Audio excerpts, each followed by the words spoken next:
আপনারা যারা ইউএসএতে পড়াশোনা করার স্বপ্ন দেখছেন বা অলরেডি F1 বা স্টুডেন্ট ভিসা নিয়ে ইউএসএতে আছেন, তাদের জন্য বড় একটা সতর্কতা। লাস্ট 30 বছরের মধ্যে ইউএসএর স্টুডেন্ট ভিসার বড় ধরনের একটা পরিবর্তন আসতে যাচ্ছে। আগে আপনারা যারা স্টুডেন্ট ভিসা নিয়ে ইউএসএতে যেতেন বা I-20 নিয়ে গেলে যতদিন ইচ্ছা ততদিন থাকা যেত, যাকে বলা হতো ডিউরেশন অফ স্ট্যাটাস। আর এখন হোয়াইট হাউস এটাকে বাতিল করে নিয়ে আসছে ফিক্সড পিরিয়ড অফ স্টে, অর্থাৎ নির্দিষ্ট একটা সময়ে আপনারা ইউএসএতে থাকতে পারবেন এই F1 ভিসা নিয়ে। তো চলুন আমরা দেখি যে কি বড় ধরনের পরিবর্তন আসলো বা এটার ফলে আপনাদের স্টুডেন্টদের কী ধরনের এফেক্ট পড়তে পারে বা কী ধরনের সাবধানতা ও সতর্কতা অবলম্বন করতে হবে আপনারা যারা এখন নতুন করে ইউএসএতে স্টুডেন্ট ভিসা নিয়ে যাবেন বা এক্সিস্টিং ভিসা হোল্ডারদের। সোশ্যাল মিডিয়াতে বিভিন্ন ধরনের বিভ্রান্তকর তথ্য আছে, সেগুলাতে বিভ্রান্ত না হয়ে সঠিক ইনফরমেশনটা জেনে তারপর আপনার প্ল্যানিং করেন, না হলে আপনারা বড় ধরনের ক্ষতির মুখে পড়তে পারেন। চলুন শুরু করা যাক। তার আগে বলে নিচ্ছি, যারা আমাদের চ্যানেলে নতুন বা আমাদের চ্যানেলটি এখনও সাবস্ক্রাইব করেননি, please hit the subscribe button. আর যারা অলরেডি সাবস্ক্রাইব করেছেন তাদেরকে অসংখ্য ধন্যবাদ।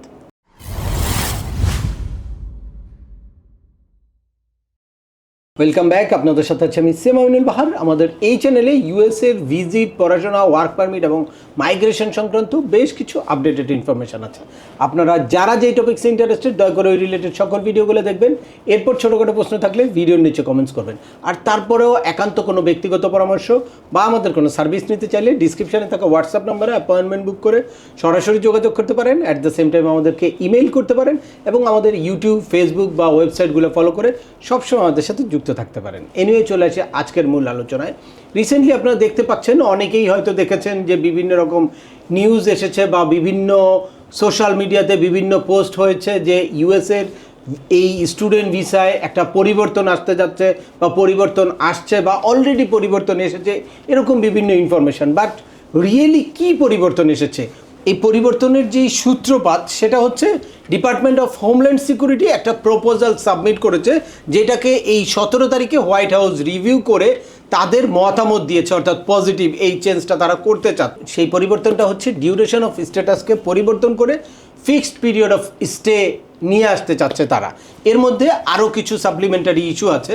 এই ডিউরেশন অফ স্ট্যাটাসের মেয়াদটা আগে ছিল আনলিমিটেড, কোনো টাইমের মধ্যে আসলে ফিক্স ছিল না, বাট এখন এটাকে ফিক্সড করে নিয়ে আসছে 4 বছর, অর্থাৎ এই পিরিয়ডটা ফিক্সড 4 বছরের মধ্যে আপনাকে ক্লোজ করে দিচ্ছে। আপনি গ্র্যাজুয়েশন করতে যান, মাস্টার্স করতে যান বা পিএইচডি করতে যান, 4 বছরের মধ্যে অবশ্যই আপনাকে কোর্সটা শেষ করে তারপর আপনাকে দেশে ফিরে আসতে হবে। কোনো কারণে আপনি যদি 4 বছরের পরে গিয়ে আপনি ইউএসএর ভিতরে থাকতে চান, তাহলে অবশ্যই আপনাকে আবার ইউএসসিএসের কাছে এটা এক্সটেনশনের জন্য একটা পিটিশন ফাইল করতে হবে। এই পিটিশনটা হচ্ছে I-539 একটা ফর্মের মাধ্যমে আপনাকে আবার এই ফিক্সড পিরিয়ড অফ স্টেটাকে এক্সটেনশনের জন্য অবশ্যই আবেদন করতে হবে। যদি আপনি এই আবেদনটা না করেন তাহলে আপনি 4 বছরের একদিন বেশি থাকতে পারবেন না, থাকলে আপনি ইললিগেল হয়ে যাবেন। আপনার লিগেল স্ট্যাটাস ধরে রাখতে হলে প্রয়োজনটা বুঝিয়ে যে কি কারণে আপনি এটাকে এক্সটেনশন করতে চাচ্ছেন, যদি যৌক্তিক কারণ থাকে তাহলে তারা এটাকে এক্সটেনশন দিবে, কিন্তু এটা আর আনলিমিটেড থাকবে না। এরপরে আসি গ্রেস পিরিয়ড। এই গ্রেস পিরিয়ডের মধ্যেও একটা পরিবর্তন নিয়ে আসতে যাচ্ছে তারা বা নিয়ে আসতে চাচ্ছে।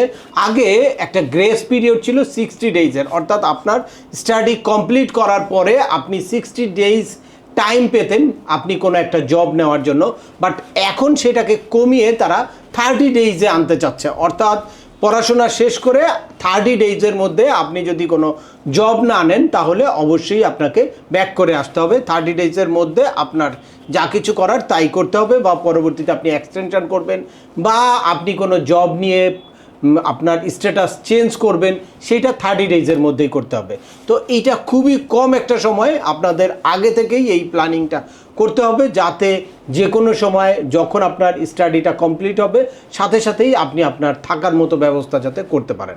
এরপরে আরও বড় ধরনের একটা চেঞ্জ আনতে চাচ্ছে তারা, সেটা হচ্ছে যে এই যে আপনারা গ্রাজুয়েশন আন্ডারগ্রেড প্রোগ্রামে গিয়ে তারপর কি করতেন, ইউনিভার্সিটি চেঞ্জ করতেন, সাবজেক্ট চেঞ্জ করতেন, আপনাদের সুইটেবল সাবজেক্ট নিয়ে বা ইউএসএ পড়াশোনার জন্য, ইউএসএ কেরিয়ার বিল্ড আপ করার জন্য কোন সাবজেক্টটা নেওয়া যায় সেই সাবজেক্টটা আপনি চেঞ্জ করতে পারতেন, বা আপনার সুবিধা মতো ইউনিভার্সিটি চেঞ্জ করে অনেকে অ্যাফোর্ডেবল টিউশন ফিয়ের ইউনিভার্সিটিতে চলে যেত। তো এইটা এখন থেকে করতে পারবে না, অ্যাটলিস্ট 1 বছর তার সাবজেক্ট সেম সাবজেক্টে থাকতেই হবে যদি আন্ডারগ্রেড প্রোগ্রামে থাকে। 1 বছর পরে গিয়ে সে সাবজেক্ট বা ইউনিভার্সিটি চেঞ্জ করতে হবে, তবে সে তার মধ্যেও অনেক কন্ডিশন আছে। আর যারা মাস্টার্স অথবা পিএইচডি করতে যাবে ইউএসএতে, তারা কিছুতেই কোনো সাবজেক্ট বা ইউনিভার্সিটি চেঞ্জ করতে পারবে না। যদি তারা সাবজেক্ট বা ইউনিভার্সিটি চেঞ্জ করতে হয় তাহলে অবশ্যই তাকে ইউএসএ থেকে বের হয়ে তারপর আবার নতুন করে নতুন সাবজেক্টে এডমিশন নিয়ে দেন আবার ভিসার জন্য আবেদন করতে হবে। এরপরে হচ্ছে ইএসএল যারা করতে চায়, এর আগে তারাও কিন্তু আনলিমিটেড টাইম ইউএসএতে থাকতে পারতো। এখন ইএসএল যারা করবে, ইংলিশ ল্যাঙ্গুয়েজ কোর্স যারা করতে চায়, তারা 24 মাসের বেশি সময় ইউএসএর ভিতরে থাকতে পারবে না, অর্থাৎ 24 মাসের মধ্যে তাদের ইএসএল কমপ্লিট করে দেন তাদের ইউএসএ থেকে ব্যাক করে আসতে হবে। এখন আসি যে এই পরিবর্তনের জন্য আপনাদের বাড়তি কি সতর্কতা নিতে হবে। যারা অলরেডি ইউএসএতে পড়াশোনা করছেন তাদের কি করতে হবে, আপনাদের I-94-এ এর আগে ডিএস থাকতো, অর্থাৎ ডিউরেশন অফ স্ট্যাটাস, বাট এখন ফিক্সড একটা ডেট থাকবে। আপনার পিরিয়ডটা কবে শেষ হবে, স্টে পিরিয়ডটা কবে শেষ হবে সেটার একটা ফিক্সড ডেট থাকবে। এই ডেটটা আপনাদের মাথায় রাখতে হবে যাতে এই ডেটটা কিছুতেই আপনার শেষ না হয় বা ক্রস না করে। যদি তার আগে আপনার এক্সটেনশনের প্রয়োজন হয় তাহলে অবশ্যই এটা শেষ হওয়ার 6-7 মাস আগে আপনাদের এক্সটেনশনের আবেদনটা করে ফেলতে হবে। যদি সেটা না করেন তাহলে কিন্তু আপনাদের এই এক্সটেনশনটা হবে না, বা এক্সটেনশনটা না হলে আপনাকে ইলিগেল হতে হবে, তাহলে আপনার ফিউচার কেরিয়ারটা কিন্তু অনেক জটিল হয়ে যাবে। দ্যাটস ওয়াই আপনাদের অনেক বাড়তি সতর্কতা নিতে হবে বা বাড়তি সতর্ক থাকতে হবে। আর যারা নতুন করে ইউএসএতে পড়াশোনা করতে চাচ্ছেন, স্পেশালি যারা মাস্টার্স কোর্স বা পিএইচডি কোর্সে পড়াশোনা করতে যাবেন, তাদের যেহেতু কোনোভাবেই সাবজেক্ট বা ইউনিভার্সিটি চেঞ্জ করার কোনো সুযোগ নাই, দ্যাটস ওয়াই আপনারা সঠিক সাবজেক্ট এবং সঠিক ইউনিভার্সিটি সিলেক্ট করবেন। অনেক যাচাই বাছাই করে রিসার্চ করে দেন আপনারা ইউনিভার্সিটিতে যেখানে আপনাদের কোর্সটা সম্পূর্ণ করতে পারবেন, আপনি এফোর্ড করার মতো অ্যাবিলিটি আছে, অ্যাট দ্য সেম টাইম সাবজেক্টটাও আপনার জন্য পারফেক্ট হবে, ওইটাই চয়েস করতে হবে এবং ইউনিভার্সিটিটা চয়েস করতে হবে। কিছুতেই আপনারা যে কোনো আগে যেমন যে কোনো একটা সাবজেক্ট নিয়ে এডমিশন নিয়ে তারপর চলে যেতেন, এরপরে চেঞ্জ করতেন, এইটা আগে থেকেই আপনাদের চিন্তা করতে হবে। এবং আন্ডারগ্রেড প্রোগ্রামে যারা পড়াশোনা করতে যাবেন তাদেরও আরও বেশি সতর্কতা অবলম্বন করতে হবে ইউনিভার্সিটি সিলেকশন এবং সাবজেক্ট সিলেকশনের ক্ষেত্রে, যাতে 1-2 বছরের মধ্যে আপনাদের পরিবর্তন করতে না হয়, বা যদি পুরো কোর্সটাই যদি করতে পারেন তাহলে সবচেয়ে বেস্ট হয়। আর আপনাদের ফিউচার কেরিয়ারের উপর ডিপেন্ড করে আপনাদের সাবজেক্টটা নিতে হবে, যাতে ওই সাবজেক্টে পড়াশোনা করে আপনি আপনার নির্দিষ্ট কেরিয়ারে আসলেই সাকসেস হতে পারেন। মাঝপথে গিয়ে আপনার যাতে সাবজেক্ট চেঞ্জের কোনো চিন্তা ভাবনা করতে না হয়, এই জন্য প্রথমেই আপনারা ভালো করে যাচাই বাছাই করে ইউনিভার্সিটি এবং সাবজেক্টটা সিলেক্ট করবেন। এবং যারা নতুন করে ইউএসএতে পড়াশোনার জন্য প্রস্তুতি নিচ্ছেন বা ভিসার জন্য আবেদন করতে চাচ্ছেন, তারা সাবজেক্ট যাচাইয়ের পাশাপাশি আপনাদের আইএলসের এক্সামের ব্যাপারে অবশ্যই অনেক সতর্কতা অবলম্বন করতে হবে। আপনারা জানেন যে ডে বাই ডে এরকম নতুন নতুন বিভিন্ন আপডেট আসতে পারে বা আরও কড়াকড়ি হতে পারে ইন্টারন্যাশনাল স্টুডেন্টদের জন্য। ইউএসএ পড়াশোনার সুযোগ আরও কঠিন হতে পারে।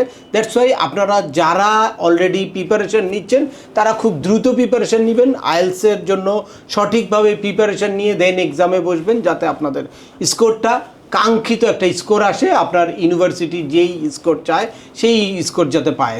একবার এক্সাম দিয়ে তারপর আপনি যদি স্কোর খারাপ হয় তাহলে আবার কিন্তু আপনার সময় বেশি নিতে হবে। দ্যাটস ওয়াই পুরোপুরি আপনি কয়েকবার মক টেস্ট দেন, মক টেস্ট দিয়ে তারপর ফাইনালি রেডি হয়ে দেন আপনারা আইএলসের এক্সামে বসেন এবং এক্সামে আপনার কাঙ্ক্ষিত স্কোরটা অবশ্যই নিয়ে দেন আপনি ইউনিভার্সিটিতে আপনার কাগজপত্র পাঠাবেন, I-20 ইস্যু করবেন এবং ভিসার জন্য আবেদন করবেন। আর ফাইনালি ইউএসএর ভিসার ক্ষেত্রে আপনারা জানেন যে ইন্টারভিউটা কিন্তু খুবই ইম্পর্টেন্ট। আপনার সকল প্রস্তুতি ঠিক থাকলো, ভালো ইউনিভার্সিটি সিলেক্ট করলেন, আপনি আইএলসের স্কোর করলেন, ভালো সাবজেক্ট সিলেক্ট করলেন, বাট ইন্টারভিউতে আপনি প্রপারলি নিজেকে প্রেজেন্ট করতে পারলেন না বা কনফিডেন্টলি আপনারা ইন্টারভিউটা দিতে পারলেন না, তাহলে কিন্তু সব প্ল্যানই ভেস্তে যাবে। এ কারণে অবশ্যই আপনারা ইন্টারভিউর আগে নিজেকে প্রিপেয়ার করবেন, যাতে কনফিডেন্টলি আপনারা ইন্টারভিউটা দিতে পারবেন। এই কনজুলার অফিসার কি দেখতে চায় সেই জিনিসগুলো ভালো করে জেনে দেন আপনারা ইন্টারভিউতে অ্যাটেন্ড করবেন এবং DS-160 প্রপারলি ফিল আউট করবেন। স্টুডেন্ট ভিসার রিসেন্টলি যেই আপডেটটা এসেছে বা বড় ধরনের যেই পরিবর্তন আসতে যাচ্ছে সেটার ব্যাপারে আপনারা ক্লিয়ার একটা ধারণা পেয়েছেন। তারপরেও আপনাদের যদি এই সংক্রান্ত কোনো রকম কোনো প্রশ্ন থাকে অবশ্যই আমাকে কমেন্টস করে জানাবেন। আর ভিডিওটি ভালো লাগলে বা তথ্যবহুল মনে হলে লাইক দিয়ে আপনার বন্ধুদের মাঝে শেয়ার করে দিবেন, যাদের এই ইনফরমেশনগুলো অত্যন্ত প্রয়োজন। আবার দেখা হবে নতুন কোনো গুরুত্বপূর্ণ টপিকস নিয়ে। সে পর্যন্ত সবাই ভালো থাকবেন, সুস্থ থাকবেন এবং আমাদের চ্যানেলের সাথেই থাকবেন। আল্লাহ হাফেজ।